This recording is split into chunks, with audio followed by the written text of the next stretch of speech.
یوسف علیہ السلام کے والد ان کے بیٹوں نے آ کے بتایا کہ آپ کے بیٹے نے چوری کی ہے، جس کی وجہ سے بادشاہ نے اس کو اپنے پاس رکھ لیا ہے۔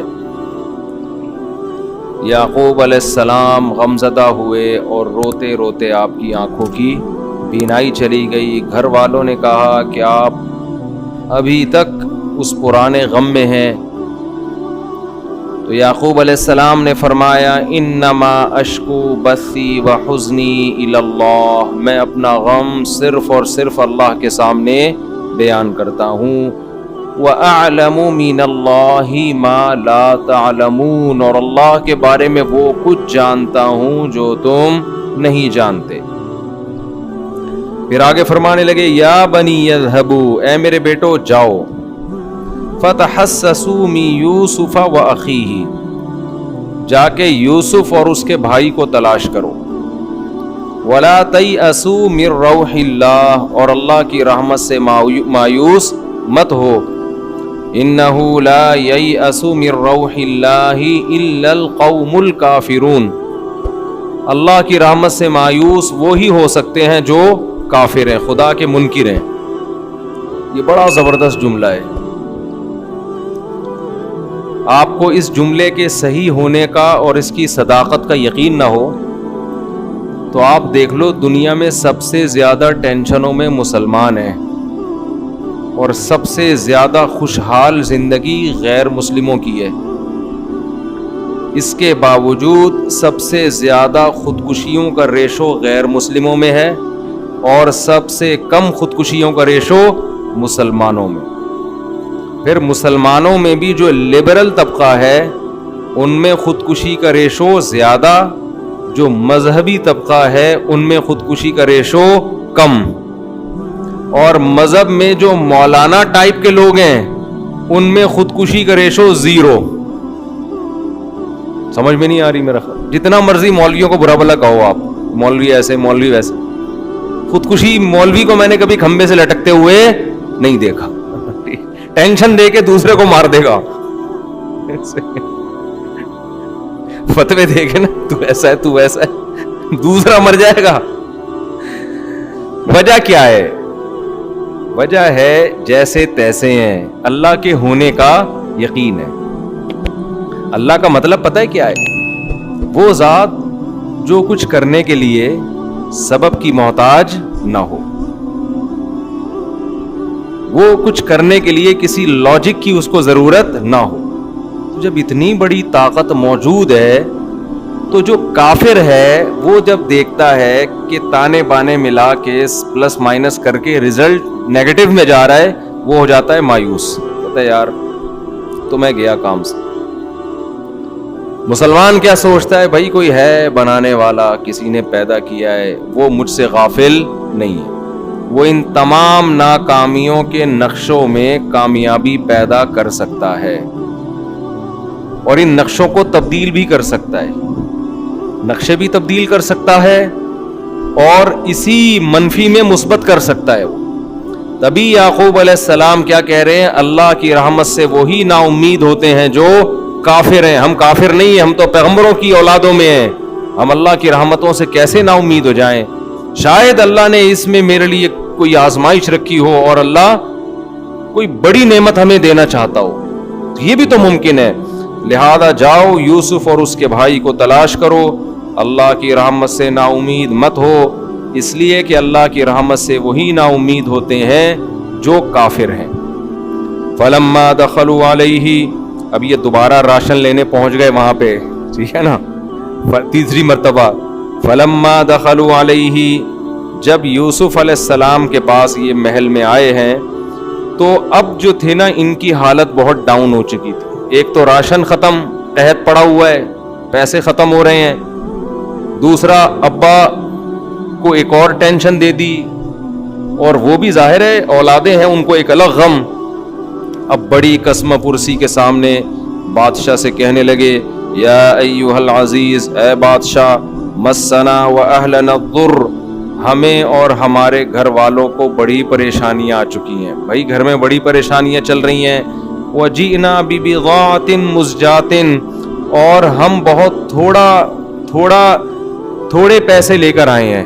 ایک راشن کی جتنی قیمت بنتی ہے ہم اتنی قیمت اس دفعہ نہیں لا سکتے. بڑے مسائل چل رہے ہیں, گھر میں الگ پریشانیاں ہیں, اوپر سے راشن کے پیسے پورے نہیں ہیں. فَأَوْفِ لَنَا الْكَيْلَ, آپ سے ریکویسٹ یہ ہے کہ آپ ہمیں راشن پورا دیں کم از کم. ایسا نہ ہو کہ آدھی بوریاں لے کے گھر جائیں, ٹھیک ہے نا.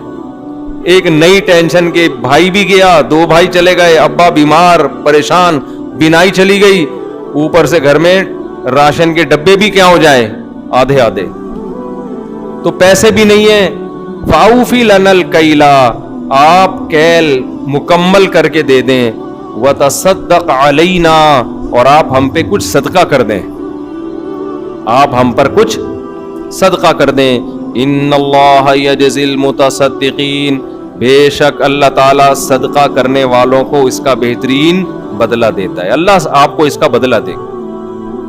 جب یوسف علیہ السلام نے دیکھا نا اپنے بھائیوں کی یہ کنڈیشن, کیسی قسم پرسی, کیسے پریشان حال, کہنے لگے هل علمتم ما فعلتم بیوسف واخیہ اذ انتم جاہلون, تمہیں پتا ہے کہ تم نے اپنے بھائی یوسف اور اس کے چھوٹے بھائی کے ساتھ کیا کیا جب تم جہالت کا ارتکاب کر رہے تھے؟ تمہیں معلوم ہے, تمہیں یاد ہے تم اپنے بھائی یوسف کے ساتھ کیا کیا تھا؟ فوراً کہنے لگے اِنَّكَ لَأَنْتَ یوسف, کیا آپ یوسف ہیں؟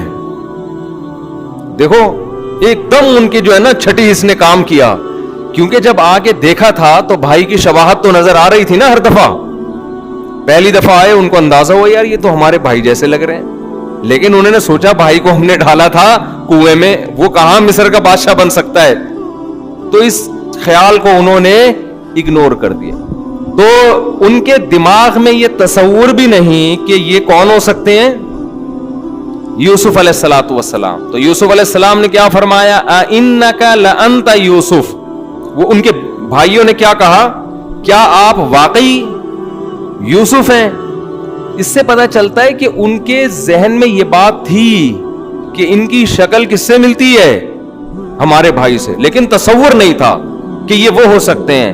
تو جب یوسف علیہ السلام نے فرمایا کہ تمہیں معلوم ہے کہ تم نے اپنے بھائی یوسف کے ساتھ کیا کیا, تو ان کے دماغ میں فوراً یہ بات آ گئی کہ یہ یوسف کے علاوہ کسی اور کو علم نہیں ہے. تو کہنے لگے قال اِنَّكَ لَأَنْتَ یوسف, کیا آپ واقعی یوسف ہیں؟ قال انا یوسف, فرمایا ہاں میں یوسف ہوں. وَهَذَا اخی, اور یہ میرا بھائی ہے. اس بھائی کے ساتھ بھی ظلم زیادتی شروع کی ہوئی تھی. پھر آگے کہنے لگے قد من اللہ علینا, تحقیق اللہ نے ہم پر احسان کیا ہے. دیکھو یہاں بھی سیکھنے کی بات ہے. ایسے موقع پہ ہمیں جب کوئی پروٹوکول ملے اور ہم اپنے دشمن پہ غالب آ جائیں تو ہم اسے رسوا کرنے کا موقع ہاتھ سے جانے نہیں دیتے. ایسے موقع پہ یہ ہم کیا کہتے ہیں, ہم کہتے دیکھ لیا.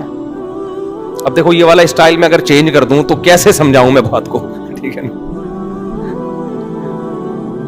تو میں تو مثالوں سے سمجھاؤں گا نا کہ ہم کیا کرتے, ورنہ میں ترجمہ پڑھ کے چلا جاتا ہوں. بھائی یوسف علیہ السلام نے یہ فرمایا, جواب میں انہوں نے یہ فرمایا, انہوں نے جواب میں یہ فرمایا, انہوں نے جواب میں یہ فرمایا, چلو بھائی درس کیا ہو گیا, ختم. تو سورہ یوسف کی تفسیریں تو آپ کو انٹرنیٹ پہ درجنوں مل جائیں گی.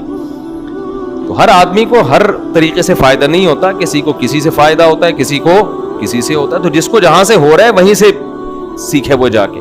علماء کہتے ہیں کہ رسول اللہ صلی اللہ علیہ وسلم کی ذات کے سوا دنیا میں کوئی ایسی شخصیت نہیں ہے جس سے ہر ایک کو فائدہ ہو. اس لحاظ سے اللہ نے سب سے کامل صرف کس کو بنایا ہے, محمد صلی اللہ علیہ وسلم کو. باقی سب کے مزاج دوسرے سے مختلف ہیں, کسی کو کسی سے فائدہ ہوتا ہے, کسی کو کسی سے. تو علماء نے یہ بات لکھی ہے کہ آپ دین اس سے سیکھیں جس سے آپ کو پریکٹیکل لائف میں فائدہ ہو رہا ہو. یہ اس کی علامت ہے کہ دیکھو ڈاکٹروں حکیموں میں یہی ہوتا ہے نا, بعض دفعہ آپ چھوٹے ڈاکٹر سے علاج کراتے ہو فائدہ ہو جاتا ہے, بڑے سے علاج کرا رہے ہو فائدہ نہیں ہوتا. تو لوگ کیا کہتے ہیں, ابے بھائی جس سے فائدہ ہو رہا ہے اسی سے علاج کرا, کیونکہ مقصد کیا ہے, مقصد تو علاج ہے.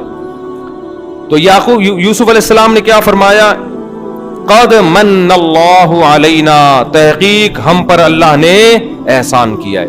تو ایسے موقع پہ عام طور پر لوگ اللہ کی طرف نسبت نہیں کرتے بلکہ سامنے والے کو ذلیل اور رسوا کرنا شروع کر دیتے ہیں اور شو بازیوں میں آ جاتے ہیں.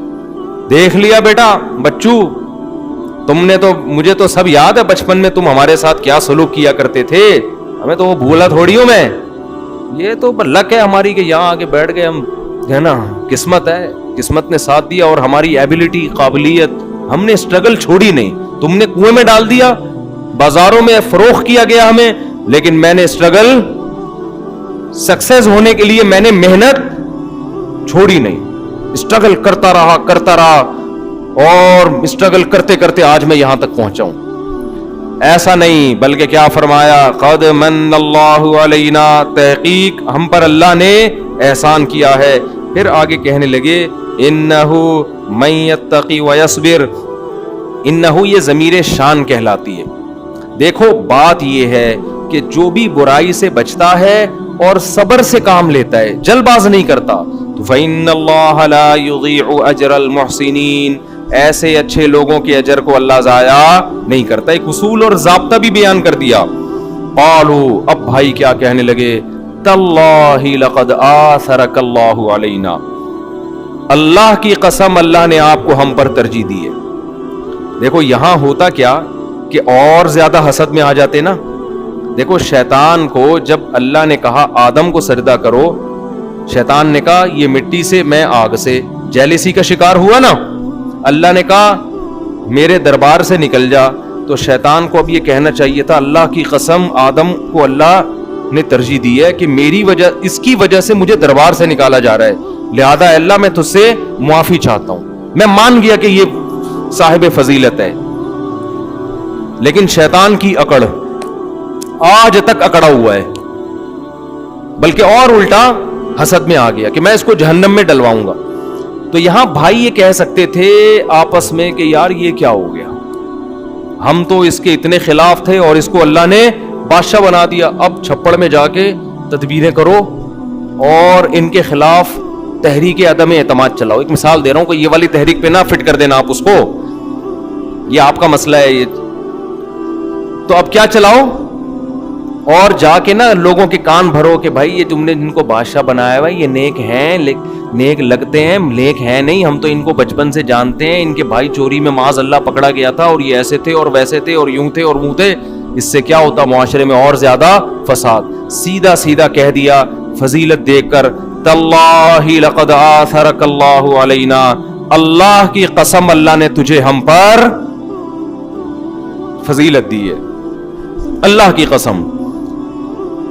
تو جو آپ کا مخالف ہو نا، اس سے سبق کیا ملتا ہے، آپ کو کتنا ہی حسد ہو، کتنی جیلسی ہو، اگر اللہ اس سے کوئی اچھا کام لے تو اس کی تعریف کیا کرو، حسد کا شکار نہ ہوا کرو. بولا کرو یار بات زبردست کی ہے، اس کو کام خاندانی کیا ہے، چاہے آپ کی تنظیم کا ہو، آپ کا سیاسی لیڈر ہو یا مخالف کا سیاسی لیڈر ہو، اس کے داڑھی ہو یا نہیں ہو، وہ نمازی ہو یا نہیں ہو، وہ عالم ہو یا نہیں ہو، ہم جیلسی اور حسد کا شکار ہو جاتے ہیں. کوئی اچھا کام کرے ٹانگیں کھینچتے ہیں ہم اس کی، کیونکہ میری تنظیم کا سربراہ نہیں ہے، اور دوسرا کتنا برا کرے اس کی ہر برائی کی لاجک تلاش کر رہے ہوتے ہیں، اس کو صحیح قرار دینے کی کوشش کر رہے ہوتے ہیں. یہ بہت بری عادت ہے جو ہماری قوم جس کے اندر مبتلا ہے.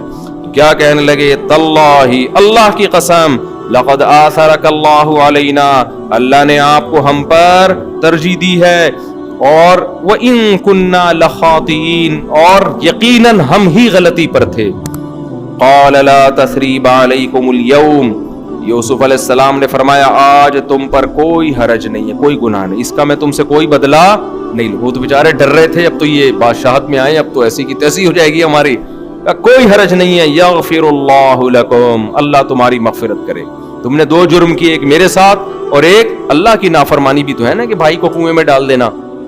تو اللہ سے بھی میں دعا کرتا ہوں وہ تمہارے جرم کی مغفرت کرے. وَهُوَ أَرْحَمُ الرَّاحِمِينَ، وہ بہت زیادہ رحم کرنے والا ہے. دیکھو ایمان اتنی بڑی دولت ہے، جتنے بڑے سے بڑا جرم ہو جائے نا، اگر غلطی کا احساس ہو توبہ کی برکت سے معاف ہو جاتے. ایک پیغمبر کو کنویں میں ڈالا اور سگے بھائیوں نے, آج جرم کا احساس ہو گیا تو اللہ اس خطا کو کیا کر رہا ہے؟ معاف کر رہا ہے. اذهبوا بقمیصی ھذا, میرے اس کرتے کو لے کر جاؤ, فالقوه علی وجہ ابی, اور میرے والد کے چہرے پہ ڈال دو, یاتی بصیرا, ان کی نظر لوٹ آئے گی واپس. یہ معجزہ تھا. میں بار بار یہ بات بتاتا ہوں, معجزے پیغمبروں سے ہوتے ہیں, کرامتیں بزرگوں سے ہوتی ہیں. لیکن آج جو ایتھیس لوگ پیغمبروں کی کرامتوں پہ اعتراض کر کے مذاق اڑاتے ہیں نا, بالکل آج ایک مذہبی طبقہ ایسا ہے جن کو علماء دیوبند سے خاص طور پر کچھ چڑ ہے. علماء دیوبند نے جو کرامتوں کے واقعات کتابوں میں نقل کیے ہیں, وہ ان واقعات پر ایسے ہی مذاق اڑاتا ہے جیسے ایتھیس لوگ پیغمبروں کے معجزوں پر مذاق اڑاتے ہیں. حالانکہ کرامتیں بھی قرآن سے ثابت ہیں. حضرت مریم کی کرامت تھی بغیر شوہر کے بیٹا پیدا ہو جانا, حالانکہ حضرت مریم پیغمبر نہیں تھی. اس زمانے میں یہودیوں نے اس کرامت کا مذاق اڑایا, ہنستے تھے کہ یہ دیکھو یہ کیسی باتیں کر رہی. انہوں نے کہا اللہ نہیں کر سکتا کیا؟ تو اسی طرح اہل اللہ کی جو کرامتیں فضائل اعمال, فضائل صدقات میں لکھی ہوئی ہیں, ان کے مذاق کی بھی یہی حیثیت ہے کہ آپ اللہ کی قدرت کے منکر ہو, خدا کچھ بھی کر سکتا ہے. ہاں فرق یہ ہے کہ اس کا ثبوت مستند دلیل سے ہونا چاہیے. وہ کرامت جو نقل کرنے والا ہے وہ کون ہونا چاہیے؟ مستند. ورنہ کرامت کے باب میں پھینکو بہت بڑے ہیں, یہ ہو گیا ہمارے شیخ نے یہ کر دیا, یوں کر دیا, فلانا کر دیا, ڈمکانا کر دیا, پتہ نہیں کیا بھی یہ کیا ہوا ہے. تو یہ دو انتہائیں ہیں جس میں لوگ گمراہ ہو رہے ہیں. ایک انتہا لبرلزم کی, سب چیزوں کا انکار کر دو, اور ایک انتہا یہ کہ آپ نے کرامتوں کا انکار کرنا شروع کر دیا. اور ایک انتہا یہ بھی ہے کہ ہر کرامت بزرگوں کے کھاتے میں ڈال دی ہے اور کوئی مستند ذریعے سے پہنچی نہیں ہوتی, اور وہ اوٹ پٹانگ باتیں اہل اللہ کی طرف منسوب کرتے ہیں, تو یہ بھی ناجائز ہے. خیر, تو میرے والد کے چہرے پر یہ کرتا ڈال دو, ان کی نگاہیں لوٹ آئیں گی. وَأْتُونِي بِأَهْلِكُمْ أَجْمَعِينَ, اور سارے خاندان کو مصر میں لے آؤ, کیونکہ اب ہماری حکومت ہے. مصر ایک شہر ہے, گاؤں کی زندگی سے شہر کی زندگی بہتر ہوتی ہے. وَلَمَّا فَصَلَتِ الْعِيرُ, ادھر مصر سے جب یہ قافلہ چلا ہے, یعقوب علیہ السلام نے اپنے گھر والوں کو جمع کر کے کہا, انی لأجد ریح یوسف, مجھے یوسف کی خوشبو محسوس ہو رہی ہے. لولا ان تفندون, اگر تم مجھے یہ نہ کہو کہ بڑھاپے سے میرا دماغ خراب ہو گیا ہے. تم تو کہو گے کہ ابا بڑھاپے کی وجہ سے آپ کا دماغ کام نہیں کر رہا. اگر یہ نہ کہو تو میں تمہیں یقین سے کہہ سکتا ہوں کہ مجھے یوسف کی خوشبو محسوس ہو رہی. قالو, تو بچے کیا کہنے لگے, جو جتنی بیٹیاں جو بھی لوگ تھے وہاں خاندان والے, تاللہ انک لفی ضلالک القدیم, ابا اللہ کی قسم آپ پرانی غلطی میں پڑے ہوئے ہیں. وہی جو بات اللہ کی رحمت سے مایوس نہیں ہوں, اللہ کی قسم آپ ابھی تک غلطی پر ہیں. قسم اٹھا کے کہہ رہے ہیں, اس لیے کہ ان کو تو یہ تھا کہ ابا بوڑھے ہو گئے ہیں تو اب ابا بڑھاپے میں, حالانکہ پتا تھا پیغمبر ہے, لیکن ظاہر ہے پیغمبر بھی بشر ہوتے ہیں نا, انسان ہوتے ہیں, تو ابا آپ جو ہے نا بڑھاپے میں پتہ نہیں کس طرح کی باتیں کر رہے ہیں. تو ابا نے پہلے ہی کہہ دیا تھا تم بولو گے کہ میرا بڑھاپے کی وجہ سے دماغ کام نہیں کر رہا. لیکن قرآن کہتا ہے فلما ان جاء البشیر, خوشخبری دینے والا جب آیا. پہلے زمانے میں یہ دستور تھا, یہ چیز حدیث سے بھی ثابت ہے کہ جب کوئی خوشی کی بات ہوتی تھی نا تو تمام قافلوں میں سے ایک آدمی تیز رفتار گھوڑے پہ بیٹھ کے جاتا تھا اور وہ پہلے خوشخبری لے جا کے پہنچا دیا کرتا تھا. پہلے خوشخبری کی بڑی ویلیو تھی. آج تو موبائل سے ساری دنیا کو پتہ چل جاتا ہے. وہ خوشی جو کوئی بندہ آ رہا ہے گاؤں میں یا شہر میں خبر لے کے آ رہا ہے کہ ہاں ہو گئی ہے یا کچھ بھی ہو گیا ہے, وہ پتہ ہی نہیں چلتی. پہلے سے ہی میسج پہ سب کچھ اناؤنس ہو جاتا ہے. تو پہلے ایسا نہیں ہوتا تھا. تو قرآن کہہ رہا ہے کہ خوشخبری لینے والا نا, ایک ان بھائیوں میں سے ایک کو بھیجا ہوگا, بھائی تو جا کے تیز رفتار گھوڑے پہ تگڑ تگڑ کرتا ہوا جا اور ابا کو پہلے جا کے بتا دے تاکہ ان کا غم ختم ہو. فلما ان جاء البشیر, قرآن کہہ رہا ہے خوشخبری دینے والا آیا. القاہ علی وجہہ, آتے ہی اس نے سب سے پہلے حضرت یوسف کا کرتا اپنے والد کی آنکھوں پہ ڈالا. فرتد بصیرا, آپ کی نگاہیں واپس لوٹ آئیں. قال الم اقل لکم, کہنے لگے کیا میں نے تم سے کہا نہیں تھا انی اعلم من اللہ ما لا تعلمون، میں اللہ کے بارے میں وہ کچھ جانتا ہوں جو تم نہیں جانتے۔ قالوا یا ابانا استغفر لنا، سارے بیٹے بالآخر پہنچ گئے اور جمع ہو کے ابا سے کہنے لگے کہ آپ اللہ سے ہمارے لیے مغفرت کی دعا مانگیں، انا کننا خاطئین، بے شک ہم گناہگار تھے، ہم سے غلطی ہوئی۔ قال سوف استغفر لکم ربی، حضرت یعقوب نے فرمایا عن قریب میں تمہارے لیے اپنے رب سے مغفرت کی دعا مانگوں گا، انہ هو الغفور الرحیم، بے شک وہ بہت زیادہ معاف کرنے والا اور رحم کرنے والا ہے۔ دیکھو اللہ معاف کرنے والا اور رحم کرنے والا، توبہ کرنے والوں کے لیے، گناہگاروں کے لیے اس کی وعیدیں ہیں، ان عذابی هو العذاب العلیم، میرا عذاب دردناک ہے۔ گناہ چھوڑنے والوں کے لیے اللہ غفور ہے، گناہ کرنے والوں کے لیے اللہ نے غفور اور رحیم ہونے کے وعدے نہیں کیے، ان کے لیے تو دھمکیاں ہیں۔ تو یہ چھوڑ چکے تھے اس لیے ان کو کہا جا رہا ہے کہ اللہ غفور اور رحیم ہے۔ اب یہاں یعقوب علیہ السلام نے کیا کہا، میں عنقریب تمہارے لیے دعا مانگوں گا۔ تو یہ عنقریب کیوں کہا؟ علماء کہتے ہیں اس لیے کہا کہ آپ کا خیال یہ تھا کہ رات کے آخری حصے میں اٹھ کے ان کے لیے دعا مانگے، اس وقت دعا کی قبولیت کا امکان زیادہ ہوتا ہے۔ فلما دخلوا علی یوسف، پورا قافلہ جو ہے وہ نکلا ہے۔ مولانا عبد الماجد دریا آبادی رحمہ اللہ تعالی بہت بڑے ہندوستان میں قرآن کے مفسر گزرے ہیں، ان کی تفسیر میں نے پڑھی خود، اس میں انہوں نے لکھا، وہ بھی حضرت یعقوب علیہ السلام کی اولاد میں، اسی قافلے میں تھے ان کے باپ دادے، انہوں نے پورا نسب بیان کیا ہے۔ تو وہ بھی اسی، ظاہر ہے ان کے باپ دادے بھی اسی قافلے میں گئے تھے نا، تو انہوں نے اپنا نسب بیان کیا کہ ہم بھی، یعنی وہ پورا جو بھی حساب کتاب، تو انہوں نے لکھا ہے کہ جو تاریخی روایتوں سے پتہ چلتا ہے کہ 90 کے قریب افراد تھے، حضرت یوسف علیہ السلام، حضرت یعقوب، ان کی ازواج، ان کے بیٹے بیٹیاں، پوتے پوتیاں، نواسے نواسیاں، بہویں اور داماد، یہ ٹوٹل ملا کے کتنے؟ تقریباً 90۔ تو پیغمبروں کا خاندان ایسا ہوتا ہے۔ اور آج کل جو چل رہا ہے مارکیٹ میں، ایک عدد وائف، ایک بچہ اور بہو گھر میں لانے سے پہلے ہی آپ کا انتقال ہو چکا ہوتا ہے، کیونکہ آپ نے ایسی عمر میں شادی کی ہوتی ہے کہ بہویں دیکھنا آپ کو نصیب نہیں ہوتی، اور اگر بہو آ بھی گئے تو دادا بننے سے پہلے انا للہ ہو جاتا ہے۔ میں جتنے جنازے پڑھا رہا ہوں، دادے کا ایک جنازہ بھی نہیں آ رہا، سارے ابا کے آ رہے ہیں۔ بچپن میں سارے دادوں کے جنازے آیا کرتے تھے، اس کا مطلب دادا بننے سے پہلے ہی فوت ہو جاتے ہیں۔ یہ تھوڑی کہ دادا مر نہیں رہا ابا مر رہا ہے، اس کا مطلب یہ کہ دادا بننے سے پہلے مر رہا ہے، تو دادا بن ہی نہیں رہا۔ اس طرح دادے مارکیٹ سے کیا ہو رہے ہیں؟ شارٹ ہو رہے ہیں۔ تو دیر سے شادی کا عذاب ہے یہ۔ خیر جی، فلما دخلوا علی یوسف، یوسف علیہ السلام کے پاس سارا قافلہ آیا، آوا الیہ ابویہ، آپ نے اپنے والدین کو ٹھکانہ دیا۔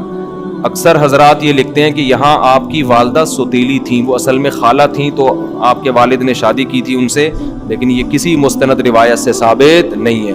قرآن جب کہہ رہے والدین تھے تو والدین کیوں نہیں مانے بھائی؟ ہم ان کو والد بھی تھے اور ان کی والدہ بھی تھیں۔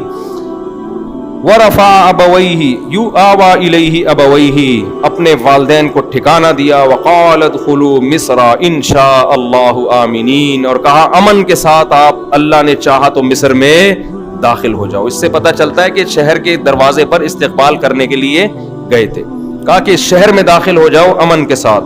ورفع ابویہ علی العرش، اور اپنے والدین کو اپنے ساتھ بادشاہی کے تخت پہ بٹھایا۔ وخروا لہ سجدا، اور سارے بھائی آپ کے سامنے سجدے میں گر گئے۔ اس زمانے میں تعظیم کا سجدہ یہ جائز تھا، ہماری امت میں جائز نہیں ہے، پہلے جائز تھا، یہ اللہ نے شیطان کو حکم دیا کہ آدم کو سجدہ کرو، تو سارے کے سارے یوسف کے سامنے سجدے میں گر گئے۔ وقال یا ابتی، پھر یوسف علیہ السلام نے فرمایا اے میرے والد، ھذا تأویل رؤیایا من قبل، یہ ہے میرے اس خواب کی تعبیر جو اللہ نے پہلے مجھے دکھایا تھا۔ 11 ستارے سجدہ کر رہے ہیں نا، تو یہ ہے اس خواب کی، 11 بھائی سجدہ کر رہے ہیں۔ قد جعلھا ربی حقا، میرے رب نے اس خواب کو سچا کر دکھایا۔ وقد احسن بی، میرے رب نے اس وقت بھی مجھ پر احسان کیا، اذ اخرجنی من السجن، جب اس نے مجھے جیل سے نکالا، وجاء بکم من البدوی، میرے رب نے اس وقت بھی احسان کیا جب آپ کو، میرے خاندان کو گاؤں سے نکال کے شہر میں لے آیا، من بعد ان نزغ الشیطان بینی وبین اخوتی، جب شیطان نے میرے اور بھائیوں کے درمیان کچھ بغض اور اختلاف ڈال دیا تھا۔ کتنا سیکھنے کا موقع ہے یہاں پہ۔ ایسے موقع پہ ہم اگر مل رہے ہوتے ابا کے ساتھ اتنے عرصے کے بعد، رو رو کے دکھڑے سنا کے دھموئے ہو جاتے، بلکہ ماتم شروع کر دیتے، چلو بھئی ایک پروگرام ہوگا، جس دن کنویں میں ڈالا گیا وہ تاریخ نوٹ کر لو، اس دن الگ ماتم ہوگا، سمجھ رہے ہو نا؟ کالی دریاں بچھیں گی اور کچھ جوتے منگوائیں گے، ایک دوسرے کو رکھ کے ماریں گے، صحیح ہے نا؟ غم منانا اسلام میں پسندیدہ کام نہیں ہے، تبھی تو 3 دن کے بعد تعزیت ٹھیک نہیں ہے۔ بس غم کو نہیں لمبا لے کے چلو بھائی، مرنا ہے، سب نے دنیا سے جانا ہے، آخرت ہے، عمل کو فوکس کرو۔ برسیاں منائی جاتی ہیں، پچھلے سال اماں کا انتقال ہوا، وہی سال آئے گا، وہی تاریخ آئے گی تو برسی منا رہے ہیں۔ بھائی اماں کا انتقال پچھلی 1 جنوری کو ہوا تھا، یہ تو 2022 کی ہے، یا پچھلے رمضان کو ہوا تھا، یہ 2022 کا رمضان ہے، یہ وہ والا تھوڑی ہے۔ ایک صاحب نے کہنے لگے کہ میری اماں کی برسی ہے، کیا پڑھوں؟ میں نے کہا اماں کی برسی کیا مطلب؟ اماں کی برسی نہیں بھی ہوتی تو اماں کے لیے جب چاہو دعا مانگو، جب انتقال ہوا پوری زندگی دعا مانگتے رہو، تو برسی والے دن کوئی فرشتے کوئی خاص پروگرام لے کے تھوڑی آئیں گے قبر میں، وہاں کے اب کیا کرنا ہے ہم نے۔ تو ہمیشہ امید کی باتیں، ہم جب چھوٹے بچے تھے نا، پھر وہ کہیں گے حضرت اپنے واقعہ سنا رہے ہو، ہم جب چھوٹے بچے تھے نا، بھئی اپنے واقعات آپ اس موضوع سے متعلق سنا رہا ہوں نا، اپنے خامخواہ میں تولے اپنے قصے لے کے تھوڑی بیٹھا ہوں یہاں۔ ہم جب چھوٹے بچے تھے تو جب کوئی الٹی بات کرتا تھا نا، ہم کہتے تھے اگر شکل اچھی نہیں ہے نا تو کم از کم آدمی کو بات اچھی کرنی چاہیے۔ چھوٹے بچے ان کو تانے دیا کرتے تھے، ہم ان کو کیا کہتے تھے؟ یہ میں کس پہ سنا رہا تھا واقعہ ہے؟ ہاں، غم کی باتیں، غم کی باتوں پہ یہ کہہ رہا ہوں کہ جو بھی غم کی باتیں کرتا ہے نا، بیٹھ جائیں گے قصے لے کے، فلاں سن میں یہ ہوا تھا، پھر اب بعض لوگوں کا تو مذہب ہی یہی ہے، رونا پیٹنا، یہ غم منانا۔ وہ ایک صاحب تھے فیس بک پہ، پھر قصہ آ گیا، فیس بک پہ ایک صاحب جو تھے نا، ایک صاحب فیس بک پہ نا عجیب عجیب خطیب ملیں گے آپ کو، اوٹ پٹانگ حرکتیں کر رہے ہیں، ادھر ادھر کی پھینکے جا رہے ہیں۔ تو ایک خطیب تک، میں کچھ دن پہلے رات کو تھوڑا سا میں نے دیکھ رہا تھا فیس بک پہ، ایک تقریر آئی کسی کی، عجیب عجیب اسٹائل بنا رہا ہے نا، کلابازیاں بھی کھا رہا ہے، عجیب اسٹائل بنا رہا ہے، اور پتہ نہیں کیا کیا پھینک رہا ہے، موضوع من گھڑت حدیثیں۔ پھر کہنے لگا جوش میں آ کے، اللہ کی طاقت اتنی بڑی ہے اسے کوئی دیکھ نہیں سکتا، لہذا اس نے اپنی قدرت بتانے کے لیے نمونے پیدا کیے۔ تو میں نے فوراً گھر والوں سے کہا ایک نمونہ ان میں یہ ہے، گھر والوں کے ساتھ تھا نا، جیسے ہی اس نے کہا نا کہ اللہ نے اپنی قدرت دکھانے کے لیے نمونے پیدا کیے، میں نے ان میں ایک نمونہ یہ ہے، یہ بھی ایک نمونہ ہے، اللہ نے بتایا کہ دیکھو میں نے کیسے کیسے نمونے پیدا کیے ہیں، اس ٹائپ کی چیزیں بھی میں نے پیدا کی ہیں، ورنہ نارملی ایسی چیزیں پیدا ہونا ممکن نہیں ہے۔ نارمل اگر سائنسی طریقے سے لوگ بچے پیدا ہونا تو اس قسم کی چیزیں پیدا ہو نہیں سکتی، لیکن آپ کو فیس بک پر ایسے ایسے خطیب ملیں گے، آپ کہو گے سبحان اللہ، اللہ کی قدرت ہے، یہ سائنس کا کرشمہ نہیں ہے، یہ نیچرل پروسیس سے ایسی چیزیں پیدا نہیں ہوتی، یہ خدا نے اپنی قدرت دکھائی ہے کہ ایسا نمونہ پیدا کیا سر۔ تو فیس بک پہ اللہ کی قدرت کا اور یقین ہوتا ہے، اور لوگ ان سے بڑے نمونے ہوتے ہیں جو سامنے بیٹھ کر نعرے لگا رہے اور سبحان اللہ اور پتہ نہیں کیا کیا کر رہے ہوتے ہیں، وہ حضور سے بڑے نمونے ہوتے ہیں۔ خیر، تو اب دیکھو یوسف علیہ السلام کیسی شکر کی باتیں کر رہے ہیں۔ ہونا یہ چاہیے تھا، کہتے ابا بڑی ٹینشن میں گزرا ہوں میرا ٹائم، آج آپ مجھے دیکھ رہے ہیں کہ میں بادشاہ بنا ہوا ہوں، لیکن اس کے پیچھے ایک طویل کہانی ہے، غموں کی ایک طویل داستان ہے۔ وہ طویل داستان میں سب سے پہلے تو ان بھائیوں نے مجھے کنویں میں ڈالا، کنویں میں میرا دم گھٹ رہا تھا، مجھے جو خوف کی کیفیت تھی وہ میں ہی جانتا ہوں، وہ تو اتفاق سے کچھ مسافر آ گئے نکال لیے انہوں نے، ورنہ میں تو گیا تھا۔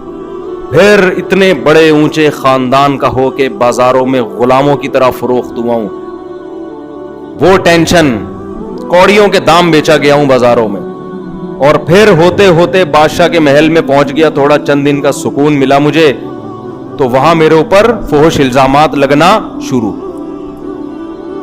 اور میں بری تھا لیکن الزام مجھ پہ ڈال کے جیل میں ڈال دیا گیا. ایک نئی ٹینشن, مجھے تو اسی وقت سے لگ رہا تھا کسی نے کچھ کر دیا ہے. یہ مجھے جو اس دن ہمارے گھر میں آئی تھی نا آپا, وہ ایسے ٹیڑھی آنکھوں سے دیکھ, انہوں نے کچھ تعویذ کیا ہے, کیونکہ محلے میں ایک اتنی بڑی داڑھی والے بزرگ ہیں, دیوبندی ہیں, اور حضرت کے فلاں کے خلیفہ ہیں, ان سے میں نے پوچھوایا تھا, انہوں نے بھی یہی بولا تھا کہ کچھ کیا ہے تمہارے اوپر, تم چونکہ خوبصورت ہو, تمہیں کچھ جو ہے نا حسد کی نظر سے جو ہے کوئی تعویذ گنڈا کیا تمہارے اوپر. کوئی ایسی فضول قسم کی باتیں, بھائی پریشانی اللہ کی طرف سے ہیں بھائی, خوشیاں بھی کس کی طرف سے ہیں, اللہ کی طرف سے. تو پریشانی کی نسبت اپنی طرف کرو, خوشی کی نسبت اللہ کی طرف. تو خوشیوں کو ہائی لائٹ کر رہے ہیں, کیا کہہ رہے ہیں کہ یا ابتی ھذا تعویل رؤیا من قبل, سب سے پہلے خوشی کی بات, دیکھو میرے رب نے مجھے خواب دکھایا تھا, آج اس خواب کو سچا کر دیا. وقد احسن بی, اس سے پہلے بھی بڑے میرے رب کے احسانات ہیں. اذ اخرجنی من السجن, جب اس نے مجھے جیل سے نکلوا دیا. تو جیل میں ڈالا بھی تو اسی نے تھا نا, ڈالنے کا ذکر نہیں ہے, جیل سے نکلنے کا. یہ بھی کہہ سکتے تھے مجھے جیل ہو گئی, میں روتا رہا, دعائیں مانگتے رہا, ایک دن چھوٹنے کی امید ہوئی تھی تو وہ کمبخت قیدی ہی بھول گیا. اس وقت تو مجھے 100% یقین ہو گیا تھا کہ یہ تعویذ گنڈوں کا نتیجہ ہے, جادو کا اثر ہے یہ. نا نا نا نا, کیا کہہ رہے ہیں, اخرجنی من السجن, میرے رب نے احسان کیا, مجھے جیل سے نکال دیا اس نے. وجاء بکم من البدو, اور ایک اور احسان کیا مجھے آپ لوگوں کو, جو میرے خاندان کے لوگ ہیں, گاؤں کی زندگی سے شہر کی زندگی دے دی. اس سے شہر کی زندگی کی فضیلت بھی معلوم ہوتی ہے. جو لوگ شہر میں رہتے ہیں ان کا جو مینٹل لیول ہے نا, وہ گاؤں والوں سے اونچا ہوتا ہے. وجہ کیا ہے, ان کو صبح شام 20 قسم کے لوگوں سے واسطہ پڑ رہا ہے. گاؤں کے آدمی پہاڑ پہ ایک بندہ دیکھے گا, 6 کلومیٹر دور ایک بندہ نظر آئے گا اس کو, تو کیا سیکھنے کو ملے گا ہے بھائی. شہر میں یہ ہوتا ہے, ادھر ایک بندہ آ رہا ہے, وہ گٹکے والا آ رہا ہے, ادھر تہجد والا آ رہا ہے, ادھر ایک ہیروئن چی ملے گا آپ کو, ادھر ایک بزرگ ملیں گے آپ کو, ادھر عمران خان, ادھر پی ٹی آئی, ادھر مولانا فضل الرحمان, ادھر شہباز شریف. ایک ہی گلی میں ساری سیاسی جماعتیں آپ کو ملیں گی. گاؤں ہے تو پورا گاؤں یا تو حضرت مولانا فضل الرحمان کا ہے, یا عمران خان کا ہے, یا مسلم لیگ کا ہے. پورے گاؤں ایسے ہوں. یہاں آپ کو ایک ہی گھر میں اتنے پھٹے ہو رہے ہیں نا, ایک ہی گھر میں بھی. مجھے پتا چلا ایک خاتون نے, ہماری جاننے والی خاتون کی اپنی بچپن کی فرینڈ سے SMS پہ لڑائی ہوئی ہے. یہ عمران خان کی حمایت کر رہی, وہ مولانا فضل الرحمان کی, اور جو گالیاں ان کی پرانی دوستوں کی چلی اور ایک دوسرے کو بلاک کر دیا انہوں نے. اور یہ پھٹا میرے پاس آیا, میں نے کہا ان کو گھر میں کھانا پکاؤ, آلو پیاز کاٹو یار, لائف کو انجوائے کرو. رمضان کی راتوں میں تم بیٹھ کے کیا کر رہے ہو, لڑ رہے ہو, اور ایک دوسرے کو نا ایسی گالیاں دے رہے ہیں, ایسے. تو بہرحال شہر کے اندر جو ہے نا آپ کے واسطے پڑتے ہیں, پھر سہولتیں زیادہ ہوتی ہیں. خیر گاؤں کے اپنے کچھ فضائل ہیں, صحت اچھی ہوتی ہے گاؤں میں. تو فرمایا کہ تمہیں اللہ تعالیٰ نے گاؤں سے لے آیا, اور من بعد ان نزغ الشیطان بینی و بین اخوتی, اب بھائی کھڑے ہوئے ہیں. تو سارا پروسیس ہوا کس کی وجہ سے تھا, بھائیوں کی وجہ سے نا. تو اب آخر میں کہنا چاہیے تھا کہ ابا میں جیل گیا اور کنویں گیا. آج یہ جو اتنے گھننے بنے ہوئے ہیں نا, اتنے اچھے بنے ہوئے, سجدے کر رہے ہیں اور پروٹوکول دے رہے ہیں, کیا تو سارا انہوں نے ہے. ٹھیک ہے میں نے اگنور کر دیا, میں آپ سے بدلہ نہیں لے رہا, میں نے معاف کر دیا, ذمہ دار بہرحال یہی ہیں. نا نا نا نا نا, یہاں کیا کہہ رہے ہیں, من بعد ان نزغ الشیطان بینی و بین اخوتی. یہ سب یہ ہوا کیوں, شیطان نے میرے اور میرے بھائیوں کے درمیان نفرت ڈال دی. تو ساری بلی کس پہ ڈال دی, شیطان پہ.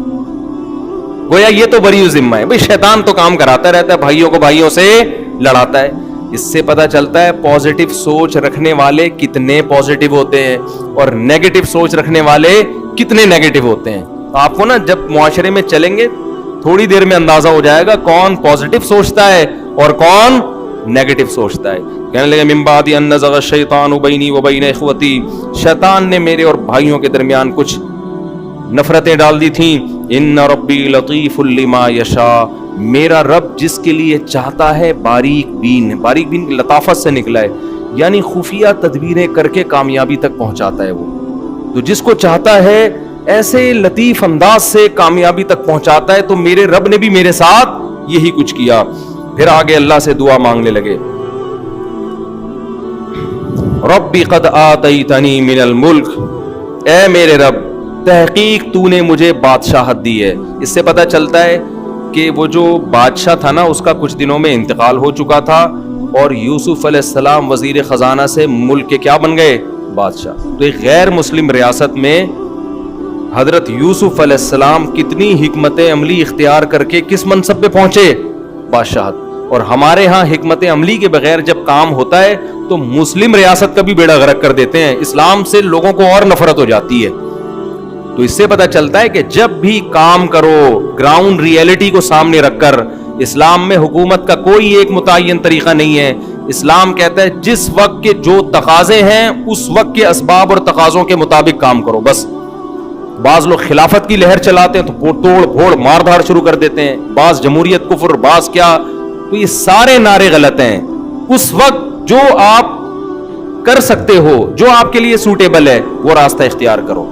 اور اگر مکمل خیر نہیں لا سکتے کوئی بات نہیں، شر کو کم کرنے کی کوشش کر لو بس. یہ بھی اس پہ بھی آپ بری ہو جاؤ. 100% اصلاح نہیں ہوتی کوئی بات نہیں، برائی جتنی کم ہو سکتی ہے اتنی کر لو. تو یوسف علیہ السلام نے یہ تھوڑی کہ مصر میں خلافت قائم کر دی اور پورا مصر جو ہے نا وہ تو زیادہ تر غیر مسلم تھے، اس میں جتنی خیر لا سکتے تھے یوسف علیہ السلام حکمت عملی سے لائے. اللہ سے دعا مانگ رہے ہیں ربی قد آتیتنی من الملک، اے اللہ تو نے مجھے بادشاہت دی. وعلمتنی من تأویل الاحادیث، اور خوابوں کی تعبیر کا علم مجھے سکھایا. فاطر السماوات والارض، اے اللہ تو آسمانوں اور زمین کا پیدا کرنے والا ہے. انت ولی فی الدنیا والآخرہ، دنیا میں بھی تو ہی میرا دوست ہے اور آخرت میں بھی تو ہی میرا دوست ہے. توفنی مسلمن، میں تجھ سے دعا کرتا ہوں میری موت جب ہو تو میں تیرا فرما بردار ہوں. ایسا نہ ہو اس بادشاہت میں اور اس خوشحالی والی زندگی میں تجھے بھول جاؤں. کتنی عبرت کی بات ہے. انسان کے پاس جب دولت آئے، پیسہ آئے تو وہ اللہ سے غافل. ادھر یوسف علیہ السلام تو پیغمبر ہیں، پیغمبر تھوڑی اللہ سے غافل ہوتے ہیں. پھر بھی اللہ سے دعائیں مانگ رہے ہیں کہ اللہ تو مجھے اسلام پہ قائم رکھنا. تو آپ کتنے ہی اچھے بننے کی کوشش کر لو، لیکن ہم سب سے زیادہ محتاج کس کے ہیں؟ اللہ کے. اللہ سے دیکھو، بار بار میں کہتا ہوں اس وقت کفر اور الحاد کا دور ہے. آپ کو اسلام کے برحق ہونے کے کتنے بھی دلائل ذہن میں آ جائیں اس پر کبھی قناعت مت کرو. ہمیشہ اللہ سے بھکاریوں کی طرح دعا مانگو. اے اللہ پرفتن دور ہے، تو اگر میرے ایمان کی حفاظت کرے گا تو ایمان محفوظ ہوگا. تو نے اگر اپنی گرفت مجھ پہ ڈھیلی چھوڑ دی تو میں اس رو میں بہہ جاؤں گا. تبھی تو قرآن نے دعا سکھائی ہے کہ ہمارے نیک بندے دعا کرتے ہیں ربنا لا تزغ قلوبنا بعد اذ ہدیتنا.